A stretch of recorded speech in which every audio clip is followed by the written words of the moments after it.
নমস্কার বন্ধুরা, আশা করি তোমরা সবাই খুব ভালো আছো। আমিও ভালো আছি। আজকে আমি তোমাদের সঙ্গে ঢেঁড়স বা ভেন্ডি যাই বলো না কেন এটার একটা রেসিপি শেয়ার করতে চলেছি। আশা করি তোমাদের ভালোই লাগবে।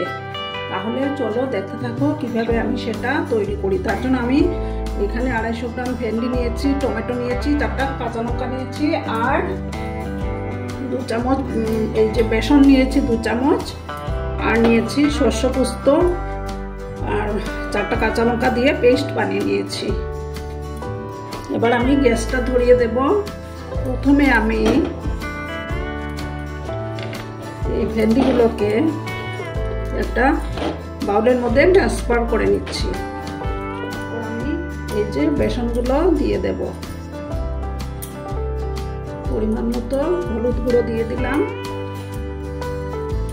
সামান্য একটু নুন অ্যাড করে দেব,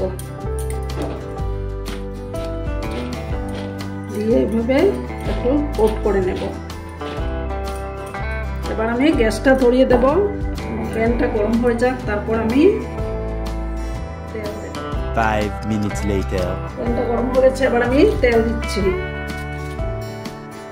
তেলটা গরম হয়ে যাক, তারপর আমি ঢেঁড়সগুলো ভেজে নেব। তেলটা ভালো করে গরম হোক, তারপর আমি ভেন্ডিগুলো দিয়ে দেব। বন্ধুরা, আমার আজকের এই রেসিপিটি যদি তোমাদের ভালো লাগে তাহলে অবশ্যই একটা লাইক, শেয়ার এবং সাবস্ক্রাইব করার অনুরোধ রইল। তোমরা যেভাবে আমার পাশে আছো, আমি আশা রাখছি যে তোমরা এইভাবে আমার পাশে থেকে আমাকে এগিয়ে যেতে সাহায্য করবে। তেলটা গরম হয়ে গেছে, এবার আমি একে একে ভেন্ডিগুলো দিয়ে দেব।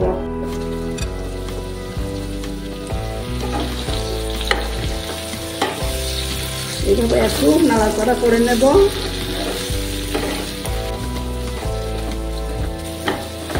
একটু ভালোভাবে ওইটাকে আমি ভেন্ডিটাকে ফ্রাই করে নেব। পুরনো বন্ধুরা তো আমার পাশেই আছো, নতুন যারা বন্ধুরা আছো আমার চ্যানেলটিকে সাবস্ক্রাইব করে আমার পাশে থাকার অনুরোধ রইল। আর লাইক করতে কিন্তু ভুলো না বন্ধুরা। তোমাদের ভালোবাসায় আজকে আমার এই চ্যানেলটি মনিটাইজেশন অন হয়েছে। আশা করি যে তোমাদের সাপোর্ট আমি পাবো।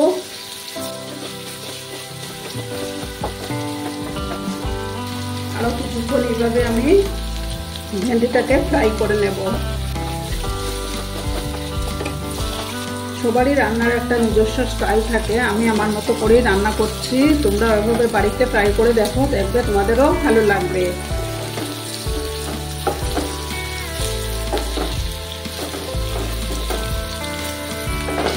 আরও কিছুক্ষণ এইভাবে ভাজবো আমি।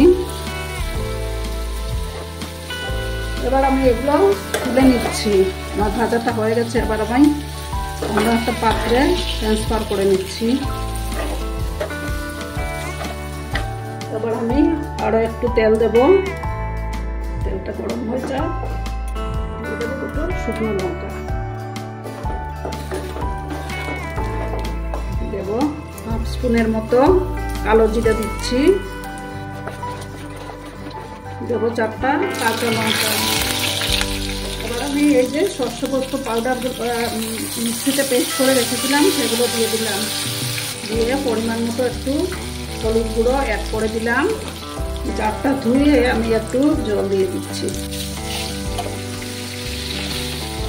এবার আমি একটা টমেটো কেটে রেখেছিলাম, সেই টমেটোগুলো দিয়ে দেব। 1/2 স্পুনের মতো আমি কাশ্মীরি লঙ্কার গুঁড়ো দিলাম কালারের জন্য। দিয়ে আমি ভেন্ডিগুলো দিয়ে দেব, দিয়ে ভালোভাবে নাড়াচাড়া করে নেব। যেহেতু এটা নিরামিষ রেসিপি, তার জন্য একটু সামান্য চিনি অ্যাড করে দিলাম, টেস্টটাও ব্যালেন্সে আসবে। তোমরা অবশ্যই এটা বাড়িতে ট্রাই করে দেখো, আর কমেন্ট করে জানাতে ভুলবে না যে আমার রেসিপিটি তোমাদের কেমন লাগলো। এবার আমি জল দিয়ে দেব। জলটা তোমরা তোমাদের পছন্দ মতো ঝোল রাখবে,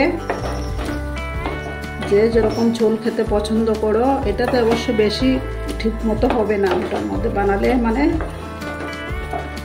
একটু গ্রেভি রাখলে পরে ঠিক হবে। রুটি তরকারি ওইগুলো, রুটি নান ওগুলোর সঙ্গে খেতে কিন্তু দারুণ লাগে।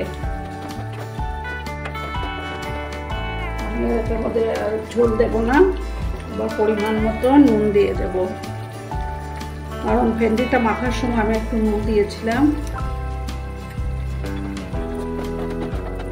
দেখো বন্ধুরা কালারটা কি সুন্দর আসছে। এখন আমি এটা 7-8 মিনিটের জন্য ঢেকে চুলার আঁচটাকে কমিয়ে 7-8 মিনিটের মধ্যে আমার এই রেসিপিটি তৈরি হয়ে যাবে। 7-8 মিনিট পরে আমি ফিরে আসলাম। 7-8 মিনিট পরে আমি ফিরে আসলাম। আমার ভেন্ডির রেসিপিটি অলমোস্ট ডান। এবার আমি সার্ভ করে দেব। আমার আজকের এই রেসিপি, আমি এবার গ্যাসটা বন্ধ করে দিচ্ছি।